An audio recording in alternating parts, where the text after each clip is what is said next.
ہے تو وہ سیف اللہ تھا۔ سلطان ایوبی کے گہرے دوست اور دست راست بہاؤالدین شداد کی اس ڈائری میں، جو آج بھی عربی زبان میں محفوظ ہے، سیف اللہ کا ذکر ذرا تفصیل سے ملتا ہے۔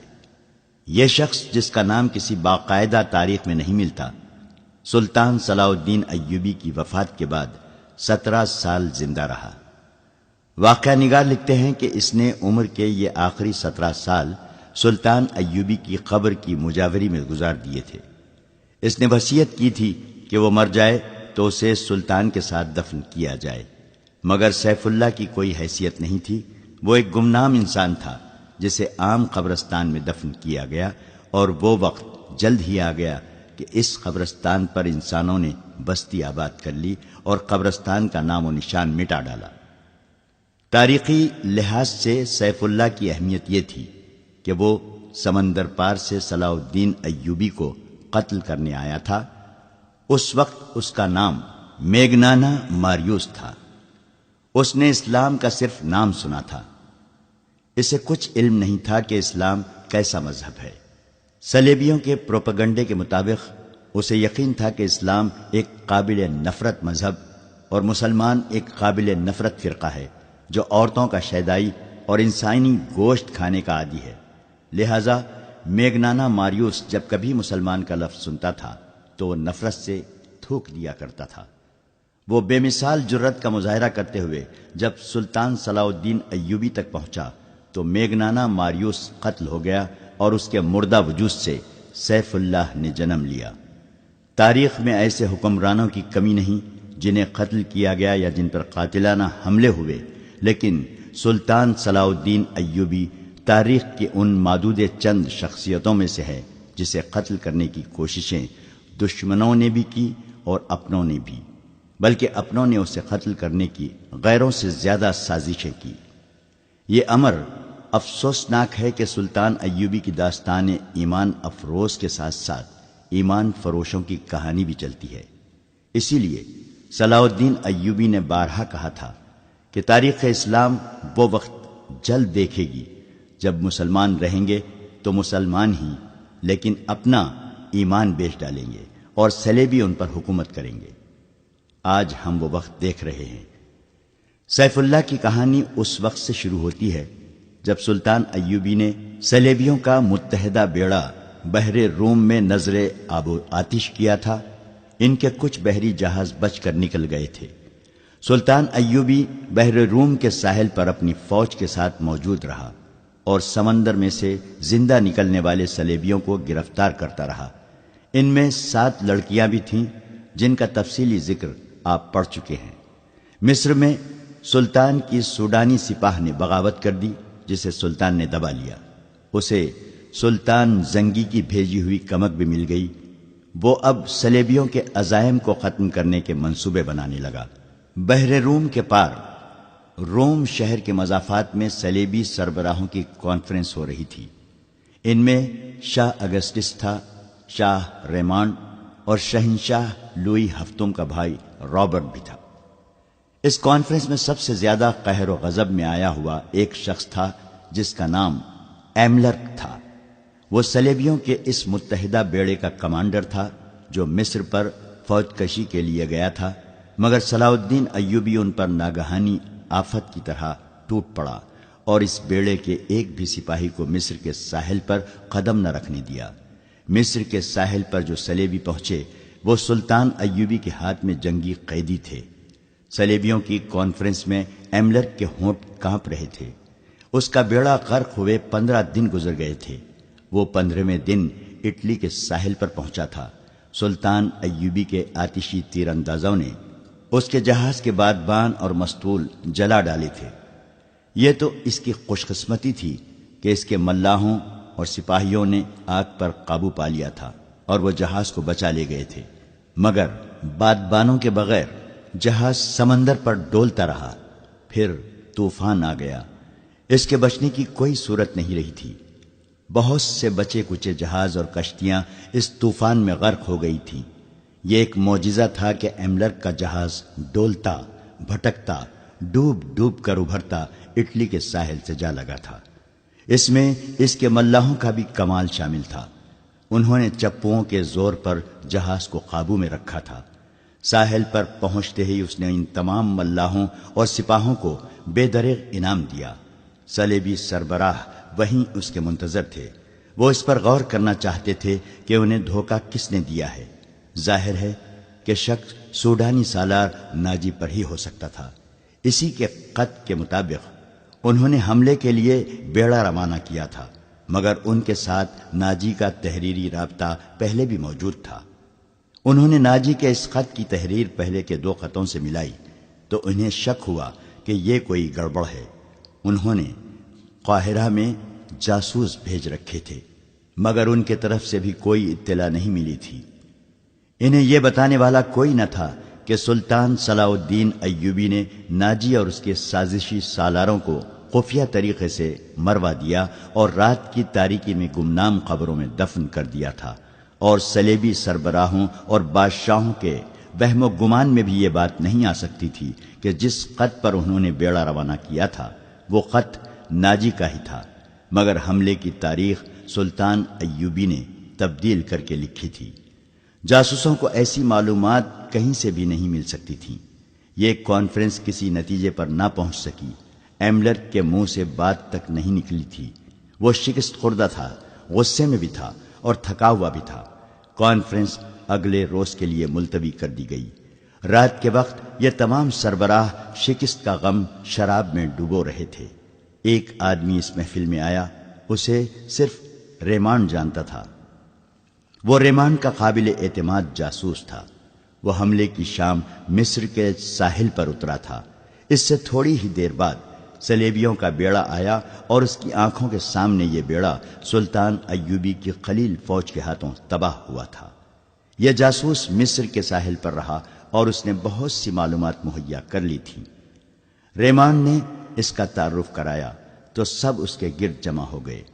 اس جاسوس کو معلوم تھا کہ صلیبی سربراہوں نے سلطان ایوبی کو قتل کرانے کے لیے رابن نام کا ایک ماہر جاسوس سمندر پار بھیجا تھا، اور اس کی مدد کے لیے 5 آدمی اور 7 جوان اور خوبصورت لڑکیاں بھیجی گئی تھیں۔ اس جاسوس نے بتایا کہ رابن زخمیوں کے ساتھ زخمی ہونے کا بہانہ کر کے صلاح الدین ایوبی کے کیمپ میں پہنچ گیا تھا۔ اس کے 5 آدمی تاجروں کے بھیس میں تھے۔ ان میں کرسٹوفر نام کے ایک آدمی نے ایوبی پر تیر چلایا، مگر تیر قطع گیا۔ 5 آدمی پکڑے گئے اور 7 لڑکیاں بھی پکڑی گئیں۔ انہوں نے کہانی تو اچھی گھڑ لی تھی۔ سلطان ایوبی نے لڑکیوں کو پناہ میں لے لیا اور 5 آدمیوں کو چھوڑ دیا تھا، مگر ایوبی کا ایک ماہر سراغ رساں جس کا نام علی بن سفیان ہے اچانک آ گیا۔ اس نے سب کو گرفتار کر لیا اور 5 میں سے ایک آدمی کو سب کے سامنے قتل کرا کے دوسروں سے اقبال جرم کروا لیا۔ جاسوس نے کہا، میں نے اپنے متعلق بتایا تھا کہ میں ڈاکٹر ہوں، اس لیے سلطان نے مجھے زخمیوں کی مرہم پٹی کی ڈیوٹی دے دی۔ وہیں مجھے یہ اطلاع ملی کہ سوڈانیوں نے بغاوت کی تھی جو دبا لی گئی ہے، اور سوڈانی افسروں اور لیڈروں کو ایوبی نے گرفتار کر لیا ہے۔ رابن، 4 آدمی اور 6 لڑکیاں ایوبی کی قید میں ہیں، لیکن ابھی تک ساحل پر ہیں۔ 7ویں لڑکی جو سب سے زیادہ ہوشیار ہے لاپتہ ہے۔ اس کا نام موبینا ارتلاس ہے اور موبی کہلاتی ہے۔ ایوبی بھی کیمپ میں نہیں ہے اور اس کا سراغ رساں علی بن سفیان بھی وہاں نہیں ہے۔ میں بڑی مشکل سے نکل کر آیا ہوں۔ بڑی زیادہ اجرت پر تیز رفتار کشتی مل گئی تھی۔ میں یہ خبر دینے آیا ہوں کہ رابن، اس کے آدمی اور لڑکیاں موت کے خطرے میں ہیں۔ مردوں کی ہمیں فکر نہیں کرنا چاہیے، لڑکیوں کو بچانا لازمی ہے۔ آپ جانتے ہیں کہ سب جوان ہیں اور چنی ہوئی خوبصورت ہیں۔ مسلمان ان کا جو حال کر رہے ہوں گے اس کا تصور آپ کر سکتے ہیں۔ ہمیں یہ قربانی دینی پڑے گی، شاہ اگسٹس نے کہا۔ اگر مجھے یقین دلایا جائے کہ لڑکیوں کو جان سے مار دیا جائے گا تو میں یہ قربانی دینے کے لیے تیار ہوں، ریمانڈ نے کہا۔ مگر ایسا نہیں ہوگا۔ مسلمان ان کے ساتھ وحشیوں کا سلوک کر رہے ہوں گے۔ لڑکیاں ہم پر لعنت بھیج رہی ہوں گی۔ میں انہیں بچانے کی کوشش کروں گا۔ یہ بھی ہو سکتا ہے، رابرٹ نے کہا، کہ مسلمان ان لڑکیوں کے ساتھ اچھا سلوک کر کے ہمارے خلاف جاسوسی کے لیے استعمال کرنے لگیں۔ بہرحال ہمارا یہ فرض ہے کہ انہیں قید سے آزاد کرائیں۔ میں اس کے لیے اپنا آدھا خزانہ خرچ کرنے کے لیے تیار ہوں۔ یہ لڑکیاں صرف اس لیے قیمتی نہیں کہ یہ لڑکیاں ہیں، جاسوس نے کہا، وہ دراصل تربیت یافتہ ہیں۔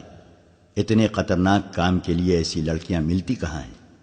آپ کسی جوان لڑکی کو ایسے کام کے لیے تیار نہیں کر سکتے کہ وہ دشمن کے پاس جا کر اپنے آپ کو دشمن کے حوالے کر دے، دشمن کی عیاشی کا ذریعہ بنے اور جاسوسی اور تقریب کاری کرے۔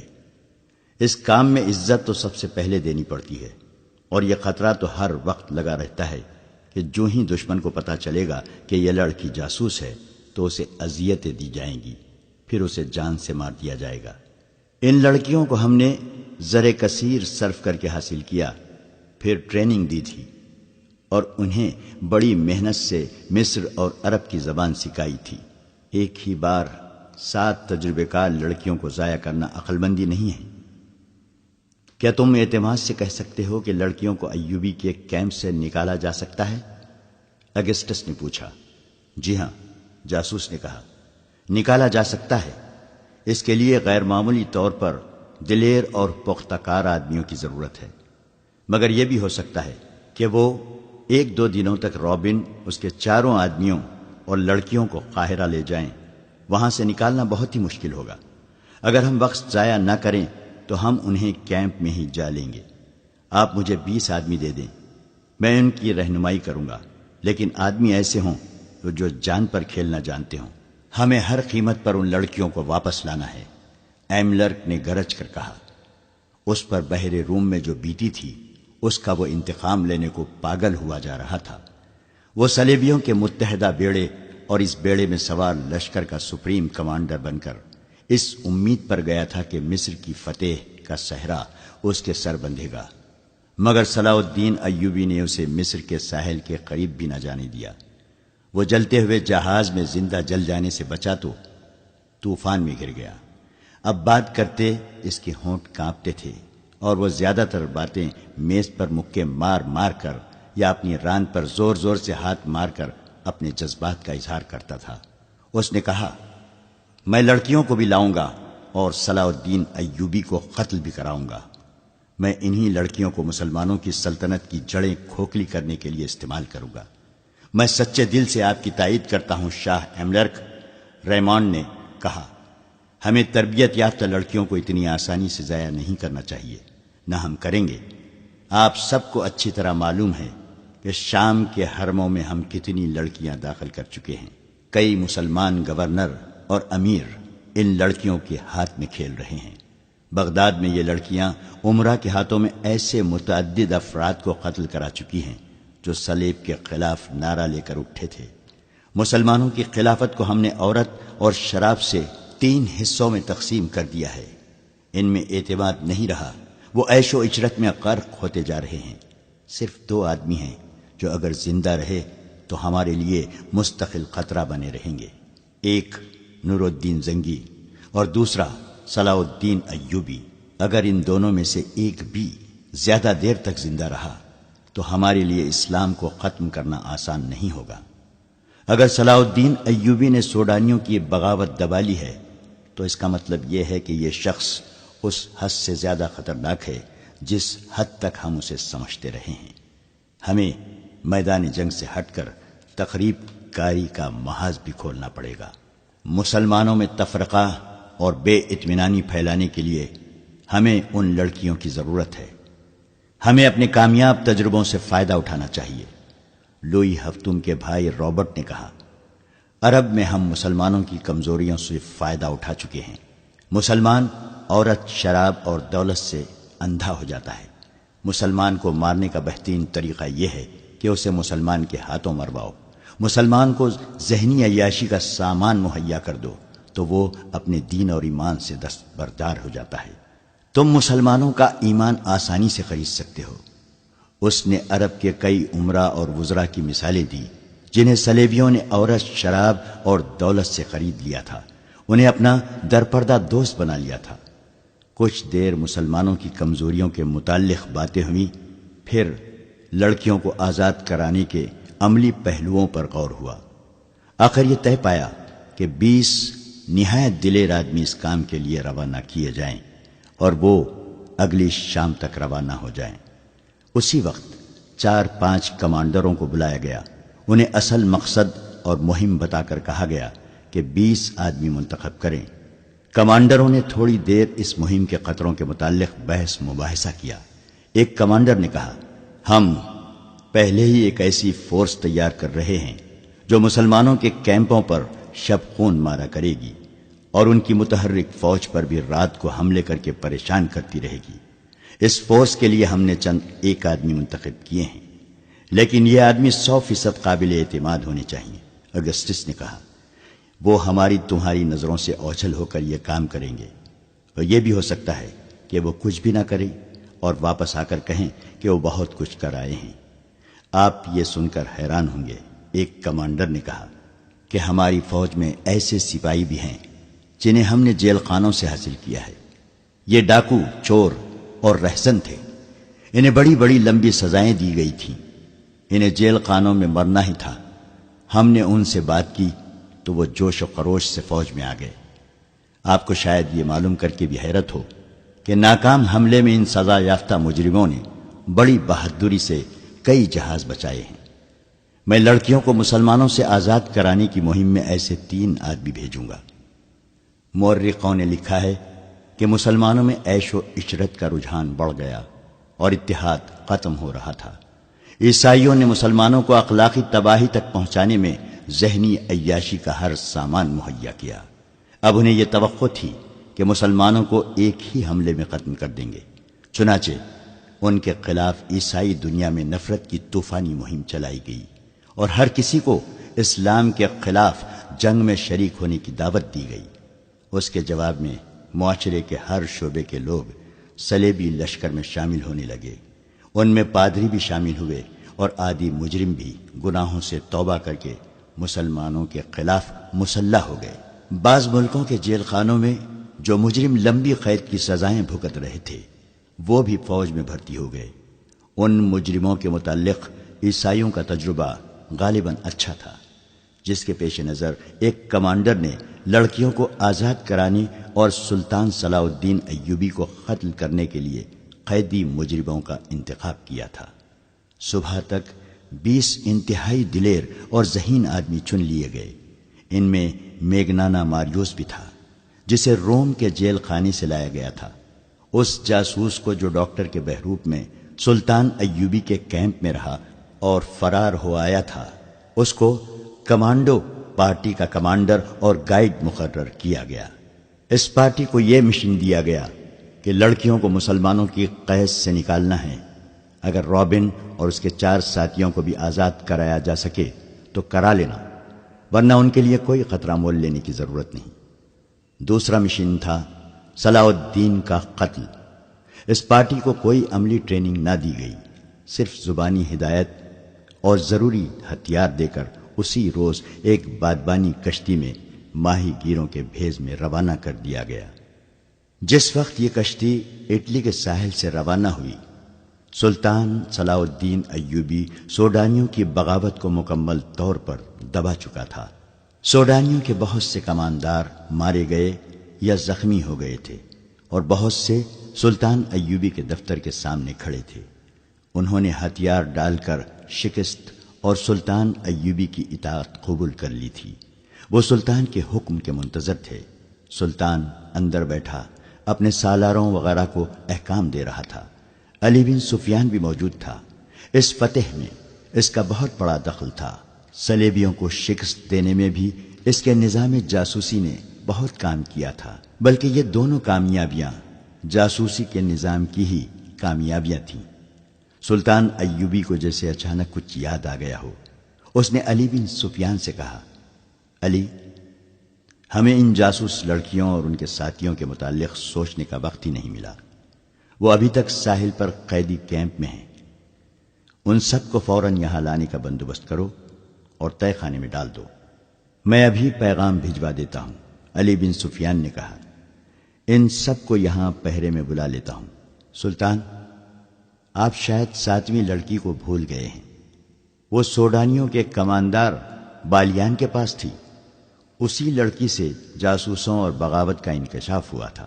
میں دیکھ رہا ہوں کہ بالیان ان کمانداروں میں نہیں ہیں جو باہر موجود ہیں، اور وہ زخمیوں میں بھی نہیں ہے، اور وہ مرے ہوئے لوگوں میں بھی نہیں ہے۔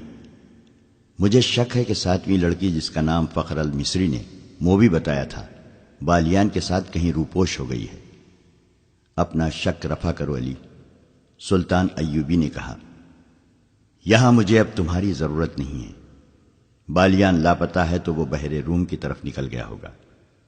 صلیبیوں کے سوا اسے اور کون پناہ دے سکتا ہے؟ بہرحال ان جاسوسوں کو تہہ خانوں میں ڈالو اور اپنے جاسوس فوراً تیار کر کے سمندر پار بھیج دو۔ زیادہ ضروری تو یہ ہے کہ اپنے جاسوس اپنے ہی ملک میں پھیلا دیے جائیں۔ یہ مشورہ دینے والا سلطان نور الدین زنگی کی بھیجی ہوئی فوج کا سالار تھا۔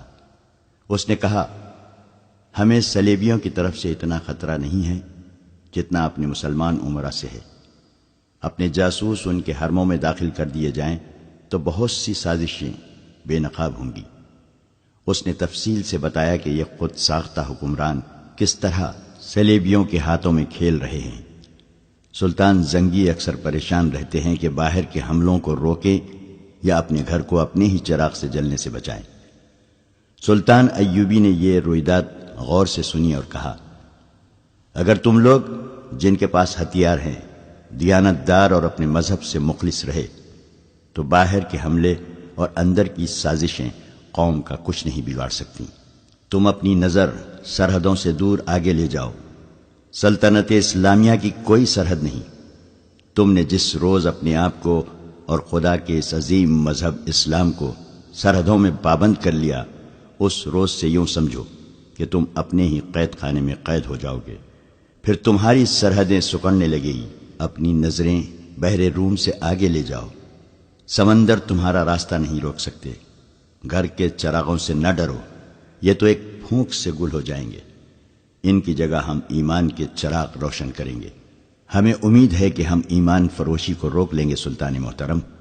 سالار نے کہا، ہم مایوس نہیں، صرف 2 لعنتوں سے بچو میرے عزیز رفیقو۔ سلطان ایوبی نے کہا، مایوسی اور ذہنی عیاشی۔ انسان پہلے مایوس ہوتا ہے، پھر ذہنی عیاشی کے ذریعے راہ فرار اختیار کرتا ہے۔ اس دوران علی بن سفیان جا چکا تھا۔ اس نے فوراً ایک قاصد بحر روم کے کیمپ کی طرف اس پیغام کے ساتھ روانہ کر دیا کہ رابن اس کے 4 ساتھیوں اور لڑکیوں کو گھوڑوں یا اونٹوں پر سوار کر کے 20 محافظوں کے پہرے میں دارالحکومت کو بھیج دو۔ قاصد کو روانہ کر کے اس نے اپنے ساتھ 6-7 سپاہی لیے اور کماندار بالیان کی تلاش میں نکل گیا۔ اس نے ان سوڈانی کمانداروں سے جو باہر بیٹھے تھے بالیان کے متعلق پوچھ لیا تھا۔ سب نے کہا تھا کہ اسے لڑائی میں کہیں بھی نہیں دیکھا گیا تھا، اور نہ ہی وہ اس فوج کے ساتھ گیا تھا جو بحر روم کی طرف سلطان کی فوج پر حملہ کرنے کے لیے بھیجی گئی تھی۔ علی بن سفیان بالیان کے گھر گیا تو وہاں اس کی 2 بوڑھی خادماؤں کے سوا اور کوئی نہ تھا۔ انہوں نے بتایا کہ بالیان کے گھر میں 5 لڑکیاں تھیں۔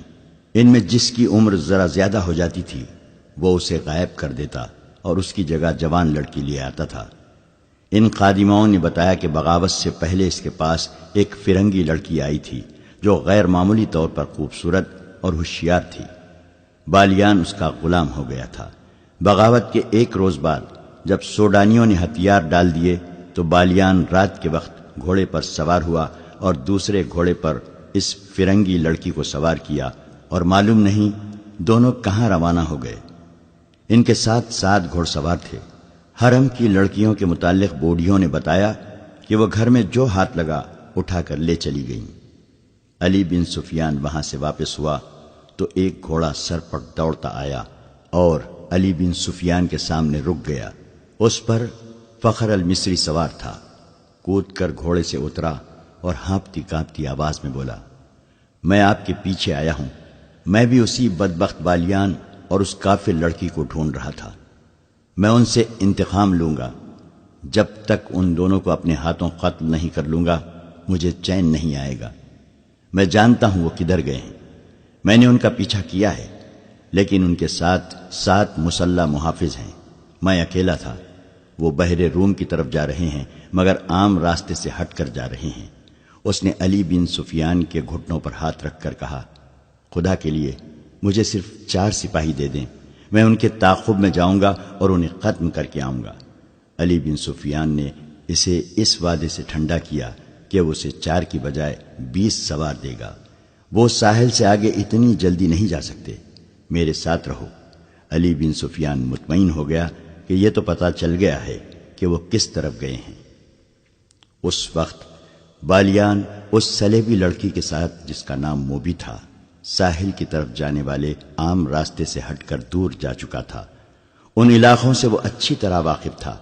اسے معلوم نہیں تھا کہ سوڈانی فوج اور اس کے کمانداروں کو صلاح الدین ایوبی نے معافی دے دی ہے۔ ایک تو وہ سلطان کے عتاب سے بھاگ رہا تھا، اور دوسرے یہ کہ وہ موبی جیسی حسین لڑکی کو نہیں چھوڑنا چاہتا تھا۔ وہ سمجھتا تھا کہ دنیا کی حسین لڑکیاں صرف مصر اور سوڈان میں ہی ہیں، مگر اٹلی کی اس لڑکی کے حسن اور دلکشی نے اسے اندھا کر دیا تھا۔ اس کی خاطر وہ اپنا رتبہ، اپنا مذہب اور اپنا ملک ہی چھوڑ رہا تھا۔ لیکن اسے یہ معلوم نہیں تھا کہ موبی اس سے جان چھڑانے کی کوشش کر رہی ہے۔ وہ جس مقصد کے لیے آئی تھی وہ ختم ہو چکا تھا، گو مقصد تباہ ہو گیا تھا، تاہم موبی اپنا کام کر چکی تھی۔ اس کے لیے اس نے اپنے جسم اور اپنی عزت کی قربانی دی تھی۔ وہ ابھی تک اپنی عمر سے دگنی عمر کے آدمی کی عیاشی کا ذریعہ بنی ہوئی تھی۔ بالیان اس خوش فہمی میں مبتلا تھا کہ موبی اسے بری طرح چاہتی ہے، مگر موبی اس سے نفرت کرتی تھی۔ وہ چونکہ مجبور تھی، اس لیے اکیلی بھاگ نہیں سکتی تھی۔ وہ اس مقصد کے لیے بالیان کو ساتھ لیے ہوئے تھی کہ اسے اپنی حفاظت کی ضرورت تھی۔ اسے بحر روم پار کرنا تھا یا رابن تک پہنچنا تھا۔ اسے معلوم نہیں تھا کہ رابن اور اس کے ساتھی، جو تاجروں کے بھیس میں تھے، پکڑے جا چکے ہیں۔ اس مجبوری کے تحت وہ بالیان کے ہاتھ میں کھلونا بنی ہوئی تھی۔ وہ کئی بار اسے کہہ چکی تھی کہ تیز چلو اور پڑاؤ کم کرو ورنہ پکڑے جائیں گے، لیکن بالیان جہاں اچھی سایہ دار جگہ دیکھتا رک جاتا۔ اس نے شراب کا ذخیرہ اپنے ساتھ رکھ لیا تھا۔ ایک رات موبی نے ایک ترکیب سوچی۔ اس نے بالیان کو اتنی زیادہ پلا دی کہ وہ بے سدھ ہو گیا۔ ان کے ساتھ جو 7 محافظ تھے وہ کچھ پرے سو گئے تھے۔ موبی نے دیکھا تھا کہ ان میں سے ایک ایسا ہے جو جوان ہے اور سب پر چھایا رہتا ہے۔ بالیان زیادہ تر اسی کے ساتھ ہر بات کیا کرتا تھا۔ موبی نے اسے جگایا اور تھوڑی دور لے گئی۔ اس سے کہا، تم اچھی طرح جانتے ہو کہ میں کون ہوں، کہاں سے آئی ہوں اور یہاں کیوں آئی تھی۔ میں تم لوگوں کے لیے مدد لائی تھی تاکہ تم صلاح الدین ایوبی جیسے غیر ملکیوں سے آزاد ہو سکو، مگر تمہارا یہ کماندار بالیان اس قدر عیاش آدمی ہے کہ اس نے شراب پی کر بدمست ہو کر میرے جسم کے ساتھ کھیلنا شروع کر دیا۔ بجائے اس کے کہ وہ عقل مندی سے بغاوت کا منصوبہ بناتا اور فتح حاصل کرتا، اس نے مجھے اپنے حرم کی لونڈی بنا لیا اور اندھا دھند فوج کو 2 حصوں میں تقسیم کر کے ایسی لاپرواہی سے حملہ کروایا کہ ایک ہی رات میں تمہاری اتنی بڑی فوج ختم ہو گئی۔ تمہاری شکست کا ذمہ دار یہ شخص ہے۔ اب یہ میرے ساتھ صرف عیاشی کے لیے جا رہا ہے اور مجھے کہتا ہے کہ میں اسے سمندر پار لے جاؤں، اسے اپنی فوج میں رتبہ دلاؤں اور اس کے ساتھ شادی کر لوں، مگر مجھے اس شخص سے نفرت ہے۔ میں نے فیصلہ کیا ہے کہ اگر مجھے شادی ہی کرنی ہے اور اپنے ملک میں جا کر اسے فوج میں رتبہ دلانا ہے تو مجھے ایسے آدمی کا انتخاب کرنا چاہیے جو میرے دل کو اچھا لگے۔ وہ آدمی تم ہو۔ تم جوان ہو، دلیر ہو، عقل مند ہو۔ میں نے جب سے تمہیں دیکھا ہے تمہیں چاہ رہی ہوں۔ مجھے اس بوڑھے سے بچاؤ، میں تمہاری ہوں۔ سمندر پار چلو، فوج کا رتبہ اور مال و دولت تمہارے قدموں میں ہوگا، مگر اس آدمی کو یہیں ختم کرو۔ دیکھو وہ سویا ہوا ہے، اسے قتل کر دو اور آؤ نکل چلیں۔ اس نے محافظ کے گلے میں باہیں ڈال دی۔ محافظ اس کے حسن میں گرفتار ہو گیا۔ اس نے دیوانہ بار لڑکی کو اپنے بازوؤں میں جکڑ لیا۔ موبی اس جادوگری کی ماہر تھی۔ وہ ذرا پرے ہٹ گئی، محافظ اس کی طرف بڑھا تو عقب سے ایک برچھی اس کی پیٹھ میں اتر گئی، اس کے منہ سے ہائے نکلی اور وہ پہلو کے بل لڑک گیا۔ برچھی اس کی پیٹھ سے نکلی اور اسے آواز سنائی دی، نمک حرام، نمک حرام کو زندہ رہنے کا حق نہیں۔ لڑکی کی چیخ نکل گئی، وہ اٹھی اور اتنا ہی کہنے پائی تھی کہ تم نے اسے قتل کر دیا ہے کہ پیچھے سے ایک ہاتھ نے اس کے بازو کو جکڑ لیا اور جھٹکا دے کر اپنے ساتھ لے لیا۔ اسے بالیان کے پاس پھینک کر کہا، ہم اس شخص کے پالے ہوئے دوست ہیں، ہماری زندگی اسی کے ساتھ ہے، تم ہم میں سے کسی کو اس کے خلاف گمراہ نہیں کر سکتی، جو گمراہ ہوا اس نے سزا پالی ہے۔ بالیان شراب کے نشے میں بے ہوش پڑا تھا۔ تم لوگوں نے یہ بھی سوچا ہے کہ تم کہاں جا رہے ہو؟ موبی نے پوچھا۔ سمندر میں ڈوبنے، ایک نے جواب دیا، تمہارے ساتھ ہمارا کوئی تعلق نہیں ہے، جہاں تک بالیان جائے گا ہم وہیں تک جائیں گے۔ اور وہ دونوں جا کر لیٹ گئے۔ دوسرے دن بالیان جاگا تو اسے رات کا واقعہ بتایا گیا۔ موبی نے کہا کہ وہ مجھے جان کی دھمکی دے کر اپنے ساتھ لے گیا تھا۔ بالیان نے اپنے محافظوں کو شاباشی دی، اس کی یہ بات سنی انسنی کر دی کہ یہ لڑکی اسے گمراہ کر کے لے گئی تھی اور انہوں نے اس کی باتیں سنی تھیں۔ وہ موبی کے حسن اور شراب میں مدہوش ہو کر سب کچھ بھول گیا۔ موبی نے اسے ایک بار پھر کہا کہ تیز چلنا چاہیے، مگر بالیان نے پرواہ نہ کی۔ وہ اپنے آپ میں نہیں تھا، موبی اب آزاد نہیں ہو سکتی تھی۔ اس نے دیکھ لیا تھا کہ یہ لوگ اپنے دوستوں کو قتل کرنے سے بھی گریز نہیں کرتے۔ علی بن سفیان نے نہ جانے کیا سوچ کر ان کا تعاقب نہ کیا۔ بغاوت کے بعد کے حالات کو معمول پر لانے کے لیے وہ سلطان ایوبی کے ساتھ بہت مصروف ہو گیا تھا۔ ساحل کے کیمپ سے رابن، ان کے 4 ساتھیوں اور 6 لڑکیوں کو 15 محافظوں کی گارڈ میں قاہرہ کے لیے روانہ کر دیا گیا۔ قاصد ان سے پہلے روانہ ہو چکا تھا۔ قیدی اونٹوں پر سوار تھے اور گارڈ گھوڑوں پر۔ وہ معمول کی رفتار پر جا رہے تھے اور معمول کے مطابق پڑاؤ کر رہے تھے۔ وہ بے خوف و خطر جا رہے تھے۔ وہاں کسی دشمن کے حملے کا ڈر نہیں تھا۔ قیدی نہتے تھے اور ان میں 6 لڑکیاں تھیں۔ کسی کے بھاگنے کا بھی ڈر نہیں تھا، مگر وہ یہ بھول رہے تھے کہ یہ قیدی تربیت یافتہ جاسوس ہیں، بلکہ یہ لڑاکا جاسوس تھے۔ ان میں جو تاجروں کے بھیس میں پکڑے گئے تھے وہ چنے ہوئے تیر انداز اور تیغ زن تھے، اور لڑکیاں محض لڑکیاں نہیں تھیں جنہیں وہ کمزور عورت ذات سمجھ رہے تھے۔ ان لڑکیوں کی جسمانی دلکشی، یورپی رنگت کی جاذبیت، جوانی اور ان کی بے حیائی ایسے ہتھیار تھے جو اچھے اچھے جابر حکمرانوں سے ہتھیار ڈلوا لیتے تھے۔ محافظوں کا کمانڈر مصری تھا۔ اس نے دیکھا کہ ان 6 میں سے ایک لڑکی اس کی طرف دیکھتی رہتی ہے، اور وہ جب اسے دیکھتا ہے تو لڑکی کے ہونٹوں پر مسکراہٹ آ جاتی ہے۔ یہ مسکراہٹ اس مصری کو موم کر رہی تھی۔ شام کے وقت انہوں نے پہلا پڑاؤ کیا تو سب کو کھانا یاد آ گیا۔ اس لڑکی نے کھانا نہ کھایا۔ کمانڈر کو بتایا گیا تو اس نے لڑکی کے ساتھ بات کی۔ لڑکی اس کی زبان بولتی اور سمجھتی تھی۔ لڑکی کے آنسو نکل آئے۔ اس نے کہا کہ وہ اس کے ساتھ علیحدگی میں بات کرنا چاہتی ہے۔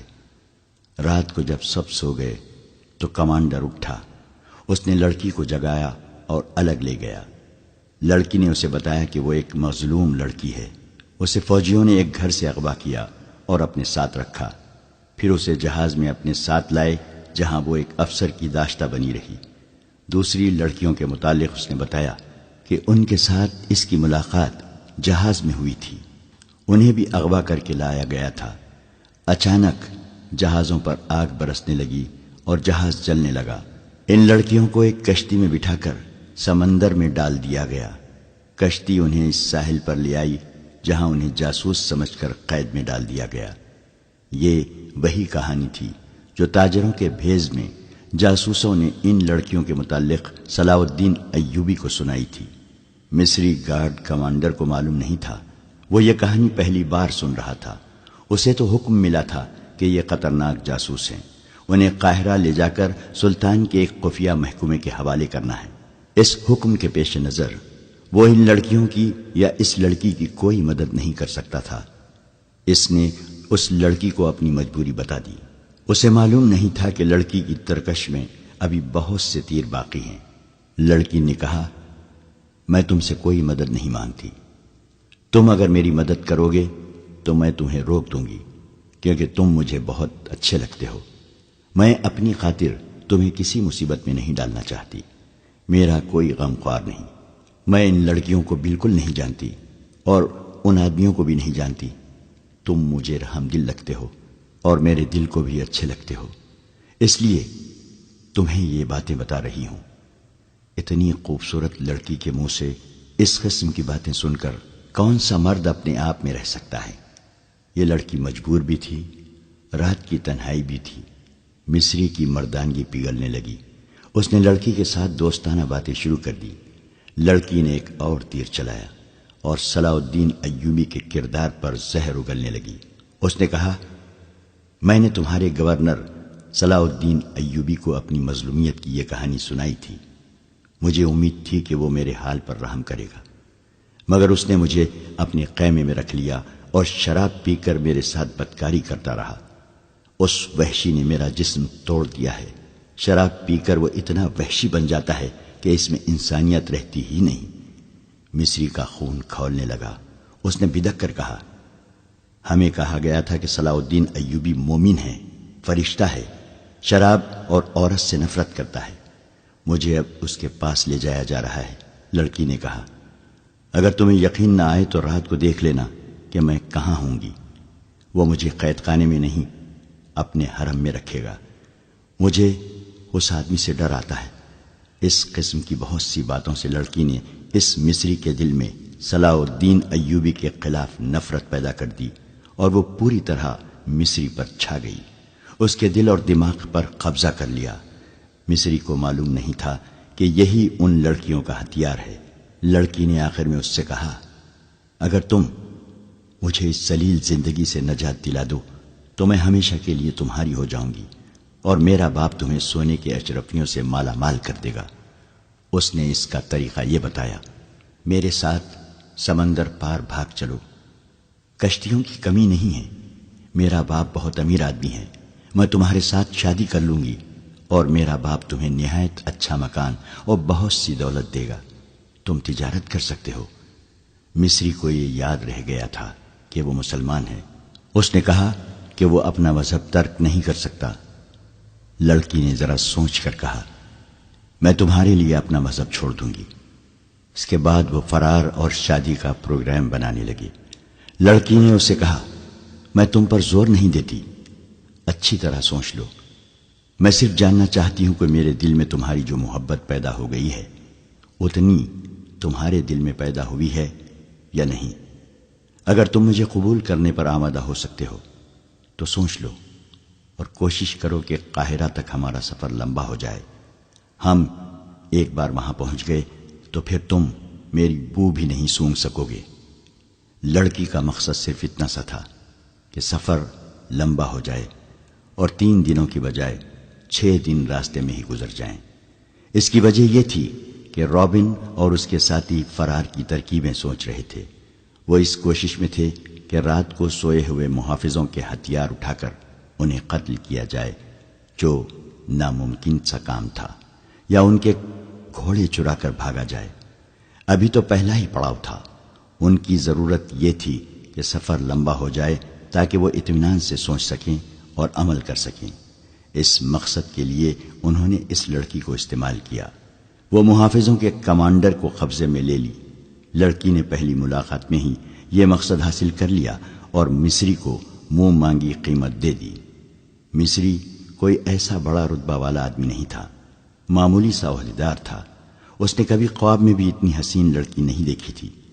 کہاں ایک جیتی جاگتی لڑکی جو اس کے تصوروں سے بھی زیادہ خوبصورت تھی اس کی لونڈی بن گئی تھی۔ وہ اپنا آپ، اپنا فرض اور اپنا مذہب ہی بھول گیا۔ وہ ایک لمحے کے لیے بھی لڑکی سے الگ نہیں ہونا چاہتا تھا۔ اس پاگل پن میں اس نے صبح کے وقت پہلا حکم یہ دیا کہ جانور بہت تھکے ہوئے ہیں، لہذا آج سفر نہیں ہوگا۔ محافظوں اور شتربانوں کو اس حکم سے بہت خوشی ہوئی۔ وہ محاذ کی سختیوں سے اکتائے ہوئے تھے۔ انہیں منزل تک پہنچنے کی کوئی جلدی نہیں تھی۔ وہ دن بھر آرام کرتے رہے، گپ شپ لگاتے رہے اور ان کا کمانڈر اس لڑکی کے پاس بیٹھا بدمست ہوتا رہا۔ دن گزر گیا، رات آئی، اور جب سب سو گئے تو مصری لڑکی کو ساتھ لیے دور چلا گیا۔ لڑکی نے اسے آسمان پر پہنچا دیا۔ صبح جب یہ قافلہ چلنے لگا تو مصری کمانڈر نے راستہ بدل دیا۔ اپنے دستے سے اس نے کہا کہ اس طرف اگلے پڑاؤ کے لیے بہت خوبصورت جگہ ہے، قریب ایک گاؤں بھی ہے جہاں مرغیاں اور انڈے مل جائیں گے۔ اس کا دستہ اس پر بھی بہت خوش ہوا کہ کمانڈر انہیں عیش کرا رہا ہے۔ البتہ اس دستے میں 2 عسکری ایسے تھے جو کمانڈر کی ان حرکتوں سے خوش نہیں تھے۔ انہوں نے اس سے کہا کہ ہمارے پاس خطرناک قیدی ہیں، یہ سب جاسوس ہیں، انہیں بہت جلدی حکومت کے حوالے کر دینا چاہیے۔ بلا وجہ سفر لمبا کرنا ٹھیک نہیں ہے۔ مصری نے انہیں یہ کہہ کر چپ کروا دیا کہ یہ میری ذمہ داری ہے کہ جلدی پہنچوں یا دیر سے، جواب طلبی ہوئی تو مجھ سے ہوگی۔ دونوں خاموش تو ہو گئے، لیکن وہ الگ جا کر آپس میں خسر پسر کرتے رہے۔ دوپہر کے بعد انہیں دور آگے بہت سے گدھ اڑتے اور اترتے نظر آئے۔ یہ اس کی نشانی تھی کہ وہاں کوئی مردار ہے۔ وہ علاقہ مٹی اور ریت کے ٹیلوں کا تھا، صحرائی درخت بھی تھے۔ چلتے چلتے وہ ان ٹیلوں میں داخل ہو گئے۔ راستہ اوپر ہوتا گیا اور ایک بلند جگہ سے انہیں ایک میدان نظر آیا جہاں گدھوں کے قول اترتے ہوئے شور بپا کر رہے تھے۔ ذرا اور آگے گئے تو نظر آیا کہ یہ لاشیں ہیں، بدبو بھی ہے۔ یہ ان سوڈانیوں کی لاشیں تھیں جو بحر روم کے ساحل پر مقیم سلطان ایوبی کی فوج پر حملہ کرنے چلے تھے۔ سلطان ایوبی کے جانباز سواروں نے راتوں کو ان کی عقبی حصے پر حملے کر کے یہ کشت خون کیا اور سوڈانی فوج کو تتر بتر کر دیا تھا۔ یہاں سے آگے میلوں وسعت میں لاشیں بکھری ہوئی تھیں۔ سوڈانیوں کو اپنی لاشیں اٹھانے کی مہلت نہیں ملی۔ قیدیوں اور محافظوں کا قافلہ چلتا رہا اور ذرا سا رخ بدل کر لاشوں اور گدھوں سے ہٹ گیا۔ قافلہ جب وہاں سے گزر رہا تھا تو انہوں نے دیکھا کہ لاشوں کے ارد گرد ان کے ہتھیار بھی بکھرے ہوئے تھے۔ ان میں کمانے اور ترکش تھے، برچیاں، تلواریں اور ڈھالیں بھی تھیں۔ قیدیوں نے یہ ہتھیار دیکھ لیے۔ انہوں نے آپس میں باتیں کی اور رابن نے اس لڑکی سے کچھ کہا جس نے مصری کمانڈر پر قبضہ کر رکھا تھا۔ لاشیں اور ہتھیار دور دور تک پھیلے ہوئے تھے۔ دائیں طرف ٹیلوں کے قریب سرسبز جگہ تھی، پانی بھی نظر آ رہا تھا۔ سبزہ ٹیلوں کے اوپر تک گیا ہوا تھا۔ لڑکی نے کمانڈر کو اشارہ کیا تو وہ اس کے قریب چلا گیا۔ لڑکی نے کہا، یہ بہت اچھی جگہ ہے، یہیں رک جاتے ہیں۔ مصری نے قافلے کا رخ پھیر دیا اور سرسبز ٹیلے کے قریب پانی کے چشمے پر جا رکا۔ رات یہیں بسر کرنی تھی۔ سب گھوڑوں اور اونٹوں سے اترے، جانور پانی پر ٹوٹ پڑے۔ رات گزارنے کے لیے اچھی جگہ دیکھی جانے لگی۔ 2 ٹیلوں کے درمیان جگہ کشادہ بھی تھی اور وہاں سبزہ بھی تھا۔ یہی جگہ منتخب کر لی گئی۔ جب رات کا اندھیرا گہرا ہوا تو سب سو گئے۔ مصری جاگ رہا تھا اور لڑکی بھی جاگ رہی تھی۔ اس رات اسے خاص طور پر جاگنا اور مصری کمانڈر کو پوری طرح مدہوش کرنا تھا۔ اسے جب خراٹوں کی آوازیں سنائی دینے لگیں تو وہ مصری کے پاس چلی گئی۔ اسی لڑکی کی خاطر وہ سب سے الگ اور دور ہٹ کر لیٹا تھا۔ لڑکی اسے ٹیلے کے اوٹ میں لے گئی اور وہاں سے اور زیادہ دور جانے کی خواہش ظاہر کی۔ مصری اس کی خواہشوں کا غلام ہو گیا تھا۔ اسے احساس تک نہ تھا کہ آج رات لڑکی اسے ایک خاص مقصد کے لیے دور لے جا رہی ہے۔ وہ اس کے ساتھ ساتھ چلتا رہا اور لڑکی اسے 3 ٹیلوں سے بھی پرے لے گئی اور رکی اور مصری کو باہوں میں لے لیا۔ مصری بے خود ہو گیا۔ ادھر رابن نے جب دیکھا کہ کمانڈر جا چکا ہے اور دوسرے محافظ گہری نیند سوئے ہوئے ہیں تو اس نے لیٹے لیٹے اپنے ایک ساتھی کو جگایا۔ اس نے 7 والے کو جگایا۔ اس طرح رابن کے 4 ساتھی جاگ اٹھے۔ محافظ ان سے ذرا دور سوئے ہوئے تھے۔ مصری کمانڈر کو لڑکی نے اتنا بے پرواہ کر دیا تھا کہ رات کو وہ سنتری کھڑا نہیں کرتا تھا۔ پہلے رابن پیٹ کے بل رینگتا محافظوں سے دور چلا گیا۔ اس کے بعد اس کے 4 ساتھی بھی چلے گئے۔ ٹیلے کی اوٹ میں ہو کر وہ تیز تیز چلنے لگے اور لاشوں تک پہنچ گئے۔ ٹٹول ٹٹول کر انہوں نے 3 کمانے اور ترکش اٹھائے اور ایک ایک برچھی اٹھا لی۔ اسی مقصد کے لیے انہوں نے لڑکی سے کہا تھا کہ وہ کمانڈر سے کہے کہ یہاں پڑاؤ کیا جائے۔ وہ ہتھیار لے کر واپس ہوئے۔ اب وہ اکٹھے تھے۔ وہ سوئے ہوئے محافظوں کے قریب جا کھڑے ہوئے۔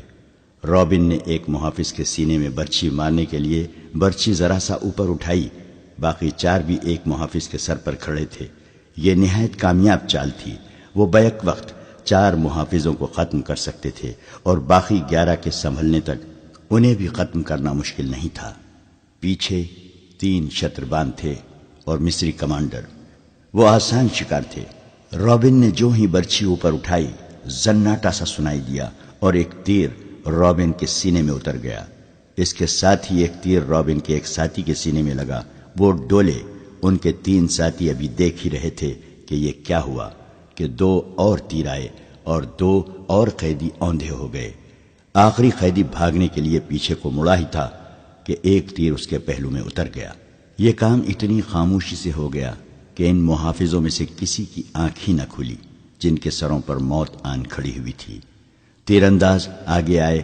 انہوں نے مشعلیں روشن کی۔ یہ وہ 2 محافظ تھے جنہوں نے اپنے کمانڈر سے کہا تھا کہ انہیں منزل پر جلدی پہنچنا چاہیے۔ وہ دیانتدار تھے۔ وہ سوئے ہوئے تھے۔ جب 4 قیدی ان کے قریب سے گزرے تو ان میں سے ایک کی آنکھ کھل گئی تھی۔ اس نے اپنے ساتھی کو جگایا اور قیدیوں کا تعاقب دبے پاؤں کیا۔ انہوں نے یہ ارادہ کیا تھا کہ اگر قیدیوں نے بھاگنے کی کوشش کی تو انہیں تیروں سے ختم کر دیں گے، مگر اس سے پہلے وہ دیکھنا چاہتے تھے کہ یہ کیا کرتے ہیں۔ اندھیرے میں انہیں جو کچھ نظر آ رہا تھا وہ دیکھتے رہے۔ قیدی ہتھیار اٹھا کر واپس آئے تو دونوں محافظ آ کر ٹیلے کے ساتھ چھپ کر بیٹھ گئے۔ جو ہی قیدیوں نے محافظ کو برچھیاں مارنے کے لیے برچھیاں اٹھائیں، انہوں نے تیر چلا دیے، پھر 4 کو ختم کر دیا۔ انہوں نے اپنے کمانڈر کو آواز دی تو اسے لاپتہ پایا۔ اس آواز سے لڑکیاں جاگ اٹھیں اور باقی محافظ بھی جاگے۔ لڑکیوں نے اپنے آدمیوں کی لاشیں دیکھیں۔ ہر ایک لاش میں ایک تیر اترا ہوا تھا۔ لڑکیاں خاموشی سے لاشوں کو دیکھتی رہیں۔ انہیں معلوم تھا کہ یہ آدمی آج رات کیا کریں گے۔ مصری کمانڈر وہاں نہیں تھا اور ایک لڑکی بھی غائب تھی۔ محافظوں کو معلوم نہیں تھا کہ جب ان قیدی جاسوسوں کے سینوں میں تیر داخل ہوئے تھے، بالکل اسی وقت ان کے مصری کمانڈر کی پیٹھ میں ایک خنجر اتر گیا تھا۔ اس کی لاش تیسرے ٹیلے کے ساتھ پڑی تھی۔ اس رات صحرا کی ریت خون کی پیاسی معلوم ہوتی تھی۔ مصری کمانڈر اپنے محافظ دستے اور قیدیوں سے بے خبر اس لڑکی کے ساتھ چلا گیا اور لڑکی اسے خاصا دور لے گئی تھی۔ اسے معلوم تھا کہ اس کے ساتھی ایک خونی ڈرامہ کھیلیں گے۔ لڑکی مصری کو ایک ٹیلے کے ساتھ لے کے بیٹھ گئی۔ اسی ٹیلے سے ذرا پرے بالیان اور اس کے 6 محافظوں نے پڑاؤ ڈال رکھا تھا۔ ان کے گھوڑے کچھ دور بندھے ہوئے تھے۔ بالیان موبی کو ساتھ لیے ٹیلے کی طرف آ گیا۔ اس کے ہاتھ میں شراب کی بوتل تھی۔ موبی نے نیچے بچھانے کے لیے دری اٹھا رکھی تھی۔ بالیان محافظوں سے دور جا کر عیش و عشرت کرنا چاہتا تھا۔ اس نے دری بچھا دی اور موبی کو اپنے ساتھ بٹھا لیا۔ وہ بیٹھے ہی تھے کہ رات کے سکوت میں انہیں قریب سے کسی کی باتوں کی آوازیں سنائی دی۔ وہ چونکے اور دم ساد کر سننے لگے۔ آواز کسی لڑکی کی تھی۔ بالیان اور موبی دبے پاؤں اس طرف آئے اور ٹیلے کی اوٹ سے دیکھا۔ انہیں 2 سائے بیٹھے ہوئے نظر آئے۔ صاف پتہ چلتا تھا کہ ایک عورت ہے اور ایک مرد۔ موبی اور زیادہ قریب آ گئی اور غور سے باتیں سننے لگی۔ مصری کمانڈر کے ساتھ اس لڑکی نے ایسی واضح باتیں کی کہ موبی کو یقین ہو گیا کہ یہ اس کی ساتھی لڑکی ہے، اور یہ بھی واضح ہو گیا کہ اسے قاہرہ لے جایا جا رہا ہے۔ مصری نے جو حرکتیں اور باتیں کیں وہ تو بالکل ہی صاف تھی، کسی شک کی گنجائش نہیں تھی۔ موبی جان گئی کہ یہ مصری اس لڑکی کو اس کی مجبوری کے عالم میں عیاشی کا ذریعہ بنا رہا ہے۔ موبی نے یہ بالکل نہ سوچا کہ ارد گرد کوئی اور بھی ہوگا اور اس نے جو ارادہ کیا ہے اس کا نتیجہ کیا ہوگا۔ اس نے پیچھے ہٹ کر بالیان کے کان میں کہا، یہ مصری ہے اور یہ میرے ساتھ کی ایک لڑکی کے ساتھ عیش کر رہا ہے۔ اس لڑکی کو بچا لو۔ یہ مصری تمہارا دشمن ہے اور لڑکی تمہاری دوست۔ اس نے بالیان کو اور زیادہ بھڑکانے کے لیے کہا، یہ بڑی خوبصورت لڑکی ہے، اسے بچا لو اور اپنے سفری حرم میں اضافہ کر لو۔ بالیان شراب پیے ہوئے تھا۔ اس نے کمربند سے خنجر نکالا اور بہت تیزی سے آگے بڑھ کر خنجر مصری کمانڈر کی پیٹھ میں گھونپ دیا۔ خنجر نکال کر اسی تیزی سے ایک اور وار کیا۔ لڑکی مصری سے آزاد ہو کر اٹھ کھڑی ہوئی۔ موبی دوڑی اور اسے آواز دی۔ وہ دوڑ کر موبی سے لپٹ گئی۔ موبی نے اس سے پوچھا کہ دوسری کہاں ہیں؟ اس نے رابن اور دوسرے ساتھیوں کے متعلق بھی بتایا اور یہ بھی کہا کہ وہ 15 محافظوں کے پہرے میں ہیں۔ بالیان دوڑتا گیا اور اپنے 6 ساتھیوں کو بلا لایا۔ ان کے پاس کمانیں اور دوسرے ہتھیار تھے۔ اتنے میں قیدیوں کے محافظوں میں سے ایک اپنے مصری کمانڈر کو آوازیں دیتا ادھر آیا۔ بالیان کے ایک ساتھی نے تیر چلایا اور اس محافظ کو ختم کر دیا۔ وہ لڑکیوں نے اپنی جگہ لے جانے کے لیے آگے آگے چل پڑی۔ بالیان کو آخری ٹیلے کے پیچھے روشنی نظر آئی۔ اس نے ٹیلے کی اوٹ میں جا کر دیکھا، وہاں بڑی بڑی 2 مشعلیں جل رہی تھیں۔ ان کے ڈنڈے زمین پر گڑے ہوئے تھے۔ ان کے اوپر والے سروں پر تیل میں بھیگے ہوئے کپڑے لپٹے ہوئے تھے جو جل رہے تھے۔ بالیان اپنے ساتھیوں کے ساتھ اندھیرے میں تھا۔ اسے روشنی میں 5 لڑکیاں الگ کھڑی نظر آ رہی تھیں اور محافظ بھی دکھائی دے رہے تھے۔ ان کے درمیان 5 لاشیں پڑی تھیں جن میں تیر اترے ہوئے تھے۔ موبی اور دوسری لڑکی کی سسکیاں نکلنے لگیں۔ موبی کے اکسانے پر بالیان نے اپنے ساتھیوں سے کہا کہ یہ تمہارا شکار ہے، تیروں سے ختم کر دو۔ ان کی تعداد اب 14 تھی۔ یہ ان کی بدقسمتی تھی کہ وہ روشنی میں تھے۔ بالیان کے ساتھیوں نے کمانوں میں تیر ڈالے اور تمام تیر ایک ہی بار کمانوں سے نکلے۔ دوسرے ہی لمحے کمانوں میں 6 اور تیر آ چکے تھے۔ ایک ہی بار قیدیوں کے 6 محافظ ختم ہو گئے۔ باقی ابھی سمجھ ہی نہ سکے تھے کہ یہ تیر کہاں سے آئے۔ 6 اور تیروں نے 6 اور محافظوں کو گرا دیا۔ باقی دور رہ گئے تھے۔ ان میں سے ایک اندھیرے میں غائب ہو گیا، دوسرا ذرا سست نکلا اور وہ بھی سوڈانیوں کے بیک وقت 3 تیروں کا شکار ہو گیا۔ 3 شتربان رہ گئے تھے جو سامنے نہیں تھے۔ وہ اندھیرے میں کہیں ادھر ادھر ہو گئے۔ مشعلوں کی روشنی میں اب لاشیں ہی لاشیں نظر آ رہی تھیں۔ ہر لاش ایک ایک تیر لیے ہوئے تھی اور ایک میں 3 تیر پیوست تھے۔ موبی دوڑ کر لڑکیوں سے ملی۔ اتنے میں انہیں ایک گھوڑے کے سر پر دوڑنے کی آواز سنائی دی جو دور نکل گئی۔ بالیان نے کہا، یہاں رکنا ٹھیک نہیں، ان میں ایک بچ کر نکل گیا ہے، وہ قاہرہ کی سمت گیا ہے، فوراً یہاں سے نکلو۔ انہوں نے محافظوں کے گھوڑے کھولے اور اپنی جگہ گئے۔ وہاں جا کر دیکھا ایک گھوڑا غائب تھا۔ اسے بچ کر نکل جانے والا محافظ لے گیا تھا۔ وہ اپنے گھوڑوں تک نہیں جا سکا تھا، چھپ کر ادھر چلا گیا جہاں اسے 8 گھوڑے بندھے نظر آئے۔ زینیں پاس ہی پڑی تھیں۔ اس نے ایک گھوڑے پر زین کسی اور بھاگ نکلا۔ بالیان نے 14 گھوڑوں پر زینیں کسوائیں، سامان 2 گھوڑوں پر لادا، باقی گھوڑے ساتھ لیے اور روانہ ہو گئے۔ لڑکیوں نے موبی کو سنایا کہ ان پر کیا بیتی ہے اور انہیں کہاں لے جایا جا رہا تھا۔ انہوں نے یہ بھی بتایا کہ رابن اور اس کے ساتھی لاشوں کے ہتھیار اٹھانے گئے تھے، مگر معلوم نہیں وہ کس طرح مارے گئے۔ موبی نے کہا، ایوبی کے کیمپ میں میری اور رابن کی ملاقات اچانک ہو گئی تھی۔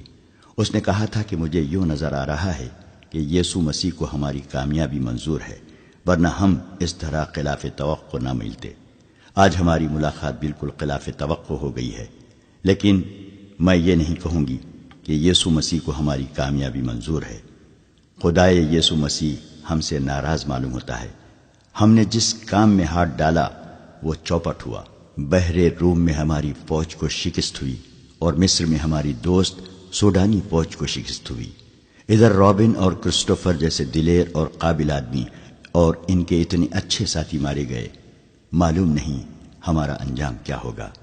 ہمارے جیتے جی تمہیں کوئی ہاتھ لگا نہیں سکتا۔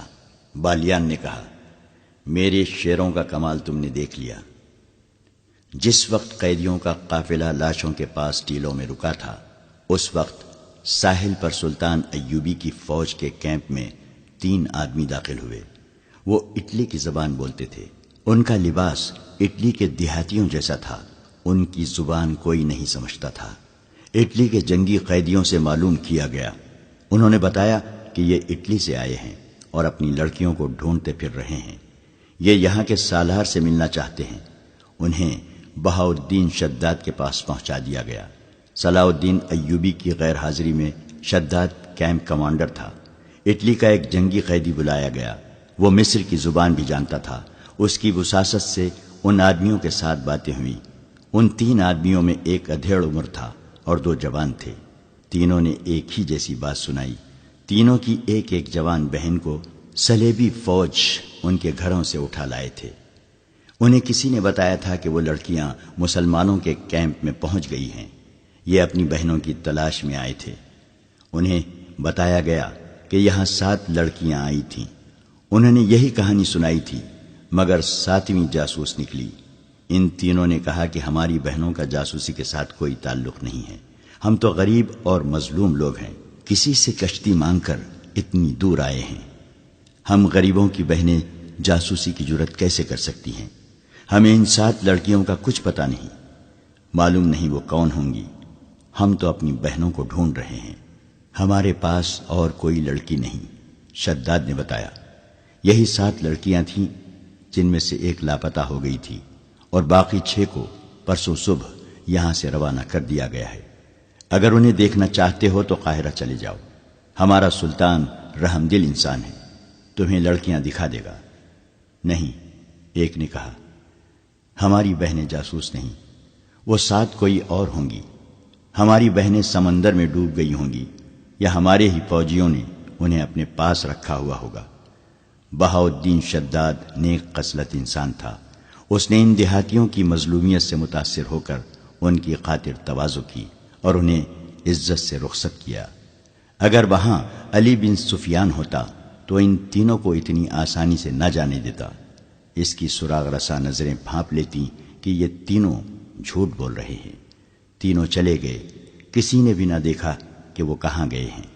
وہ چلتے ہی چلے گئے اور شام تک چلتے ہی رہے۔ کیمپ سے دور جہاں کوئی خطرہ نہ تھا، وہ چٹانوں کے اندر چلے گئے۔ وہاں ان جیسے 18 آدمی بیٹھے ان کا انتظار کر رہے تھے۔ ان تینوں میں جو ادھیڑ عمر تھا وہ میگنانا ماریوس تھا۔ یہ صلیبیوں کی وہ کمانڈو پارٹی تھی جسے لڑکیوں کو آزاد کرانے اور اگر ممکن ہو سکے تو سلطان ایوبی کو قتل کرنے کا مشن دیا گیا تھا۔ ان تینوں نے کیمپ سے کچھ اور ضروری معلومات بھی حاصل کر لی تھیں۔ یہ بھی معلوم کر لیا تھا کہ صلاح الدین ایوبی یہاں نہیں، قاہرہ میں ہے۔ شداد کے ساتھ باتیں کرتے جہاں انہیں یہ معلوم ہو گیا تھا کہ لڑکیاں قاہرہ کو روانہ کر دی گئی ہیں، وہاں انہوں نے یہ بھی معلوم کر لیا تھا کہ ان کے ساتھ 5 مرد قیدی بھی ہیں۔ یہ پارٹی ایک بڑی کشتی میں آئی تھی۔ انہوں نے کشتی ساحل پر ایک ایسی جگہ باندھ دی تھی جہاں سمندر چٹان کو کاٹ کر اندر تک گیا ہوا تھا۔ ان لوگوں کو اب قاہرہ کے لیے روانہ ہونا تھا، مگر سواری نہیں تھی۔ یہ 3 آدمی جو کیمپ میں گئے تھے یہ بھی دیکھائے تھے کہ اس فوج کے گھوڑے اور اونٹ کہاں بندھے ہوئے ہیں۔ انہوں نے یہ بھی دیکھا تھا کہ کیمپ سے جانور چوری کرنا آسان نہیں۔ 21 گھوڑے یا اونٹ چوری نہیں کیے جا سکتے تھے۔ ابھی سورج طلوع ہونے میں بہت دیر تھی۔ وہ پیدل ہی چل پڑے۔ اگر انہیں سواری مل جاتی تو وہ قیدیوں کو راستے میں ہی جا لینے کی کوشش کرتے۔ اب وہ یہ سوچ کر پیدل چلے کہ قاہرہ میں جا کر قیدیوں کو چھڑانے کی کوشش کریں گے۔ سب جانتے تھے کہ یہ زندگی اور موت کی مہم ہے۔ صلیبی فوج کے سربراہوں اور شاہوں نے انہیں کامیابی کی صورت میں جو انعام دینے کا وعدہ کیا تھا وہ اتنا زیادہ تھا کہ کوئی کام کیے بغیر اپنے کنبوں سمیت ساری عمر آرام اور بے فکری کی زندگی بسر کر سکتے تھے۔ میگنانا ماریوس کو جیل خانے سے لایا گیا تھا۔ اسے ڈاکہ زنی کے جرم میں 30 سال سزائے قید دی گئی تھی۔ اس کے ساتھ 2 اور قیدی تھے جن میں ایک کی سزا 24 سال اور دوسرے کی 27 سال تھی۔ اس زمانے میں قید خانے قصاب خانے ہوتے تھے۔ مجرم کو انسان نہیں سمجھا جاتا تھا۔ بڑی ظالمانہ مشقت لی جاتی اور مویشیوں کی طرح کھانے کو بیکار خوراک دی جاتی تھی۔ قیدی رات کو بھی آرام نہیں کر سکتے تھے۔ ایسی قید سے موت بہتر تھی۔ ان تینوں کو انعام کے علاوہ سزا معاف کرنے کا وعدہ کیا گیا تھا۔ صلیب پر حلف لے کر انہیں اس پارٹی میں شامل کیا گیا تھا۔ جس پادری نے ان سے حلف لیا تھا اس نے انہیں بتایا تھا کہ وہ جتنے مسلمانوں کو قتل کریں گے اس سے 10 گنا ان کے گناہ بخشے جائیں گے، اور اگر انہوں نے صلاح الدین ایوبی کو قتل کیا تو ان کے تمام گناہ بخش دیے جائیں گے۔ اور اگلے جہاں خدائے یسوع مسیح انہیں جنت میں جگہ دیں گے۔ یہ معلوم نہیں کہ یہ تینوں قید خانے کے جہنم سے آزاد ہونے کے لیے موت کی اس مہم میں شامل ہوئے تھے، یا اگلے جہان جنت میں داخل ہونے کے لیے، یا انعام کا لالچ انہیں لے آیا تھا، یا وہ نفرت جو ان کے دلوں میں مسلمانوں کے خلاف ڈالی گئی تھی۔ بہرحال وہ عزم کے پختہ معلوم ہوتے تھے، اور ان کا جوش و خروش بتا رہا تھا کہ وہ کچھ کر کے ہی مصر سے نکلیں گے یا جانیں قربان کر دیں گے۔ باقی 18 تو فوج کے منتخب آدمی تھے۔ انہوں نے جلتے ہوئے جہازوں سے جانیں بچائی تھیں اور بڑی مشکل سے واپس گئے تھے۔ وہ مسلمانوں سے اس ذلت آمیز شکست کا انتقام لینا چاہتے تھے۔ انعام کا لالچ تو تھا ہی، یہی جذبہ تھا جس کے جوش سے وہ اندیکھی منزل کی سمت پیدل ہی چل پڑے۔ دوپہر کے وقت ایک گھوڑ سوار صلاح الدین ایوبی کے ہیڈ کوارٹر کے سامنے جا رکا۔ گھوڑے کا پسینہ پھوٹ رہا تھا اور سوار کے منہ سے تھکن کے مارے بات نہیں نکل رہی تھی۔ وہ گھوڑے سے اترا تو گھوڑے کا سارا جسم بڑی زور سے کانپا۔ گھوڑا گر پڑا اور مر گیا۔ سوار نے اسے آرام دیے بغیر اور پانی پلائے بغیر ساری رات اور آدھا دن مسلسل دوڑایا تھا۔ سلطان ایوبی کے محافظوں نے سوار کو گھیرے میں لے لیا، اسے پانی پلایا، اور جب وہ بات کرنے کے قابل ہوا تو اس نے کہا کہ کسی سالار یا کماندار سے ملا دو۔ سلطان ایوبی خود ہی باہر آ گیا تھا۔ سوار اسے دیکھ کر اٹھا اور سلام کر کے کہا، سلطان کا اقبال بلند ہو، بری خبر لایا ہوں۔ سلطان ایوبی اسے اندر لے گیا اور کہا، خبر جلدی سناؤ۔ قیدی لڑکیاں بھاگ گئی ہیں، ہمارا پورا دستہ مارا گیا ہے۔ اس نے کہا، مرد قیدیوں کو ہم نے جان سے مار دیا ہے، میں اکیلا بچ کے نکلا ہوں۔ مجھے یہ معلوم نہیں کہ حملہ آور کون تھے۔ ہم مشعلوں کی روشنی میں اور وہ اندھیرے میں، اندھیرے سے تیر آئے اور میرے تمام ساتھی ختم ہو گئے۔ یہ قیدیوں کے محافظوں کے دستے کا وہ آدمی تھا جو اندھیرے میں غائب ہو گیا تھا اور سوڈانیوں کا گھوڑا کھول کر بھاگ آیا تھا۔ اس نے گھوڑے کو بلا روکے سر پر دوڑایا تھا اور اتنا طویل سفر آدھے سے بھی تھوڑے وقت میں طے کر لیا تھا۔ سلطان صلاح الدین ایوبی نے علی بن سفیان اور فوج کے ایک نائب سالار کو بلا لیا۔ وہ آئے تو اس آدمی سے کہا کہ وہ اب ساری بات سنائے۔ اس نے کیمپ سے روانگی کے وقت سے بات شروع کی اور اپنے کمانڈر کے متعلق بتایا کہ وہ ایک قیدی لڑکی کے ساتھ دل بہلاتا رہا اور قیدیوں سے لاپرواہ ہو گیا۔ پھر راستے میں جو کچھ ہوتا رہا اور آخر میں جو کچھ ہوا اس نے سنا دیا، مگر وہ یہ نہ بتا سکا کہ حملہ آور کون تھے۔ سلطان ایوبی نے علی بن سفیان اور نائب سالار سے کہا، اس کا مطلب یہ ہے کہ صلیبی چھاپا مار مصر کے اندر موجود ہیں۔ ہو سکتا ہے، علی بن سفیان نے کہا، یہ صحرائی ڈاکو بھی ہو سکتے ہیں۔ اتنی خوبصورت 6 لڑکیاں ڈاکوؤں کے لیے بہت بڑی کشش تھی۔ تم نے اس کی بات غور سے نہیں سنی؟ سلطان ایوبی نے کہا۔ اس نے کہا ہے کہ مرد قیدی لاشوں کے ہتھیار اٹھا لائے تھے اور محافظوں کو قتل کرنے لگے تھے۔ محافظوں میں سے 2 نے انہیں تیروں سے ہلاک کر دیا اور اس کے بعد ان پر حملہ ہوا۔ اس سے یہی ظاہر ہوتا ہے کہ صلیبی چھاپا مار ان کے تعاقب میں تھے۔ وہ کوئی بھی تھے سلطان محترم، نائب سالار نے کہا۔ فوری طور پر کرنے والا کام یہ ہے کہ اس عسکری کو رہنمائی کے لیے ساتھ بھیجا جائے اور کم از کم 20 گھوڑ سوار جو تیز رفتار ہوں تعاقب کے لیے بھیجے جائیں۔ یہ بات کی بات ہے کہ وہ کون تھے۔ میں اپنے ایک نائب کو ساتھ بھیجوں گا، علی بن سفیان نے کہا۔ اس عسکری کو کھانا کھلاؤ، سلطان ایوبی نے کہا۔ اسے تھوڑی دیر آرام کر لینے دو۔ اتنی دیر میں 20 سوار تیار کر دو اور تعاقب میں روانہ کرا دو۔ اگر ضرورت سمجھو تو زیادہ سوار بھیج دو۔ میں نے جہاں سے گھوڑا کھولا تھا وہاں 8 گھوڑے بندھے ہوئے تھے۔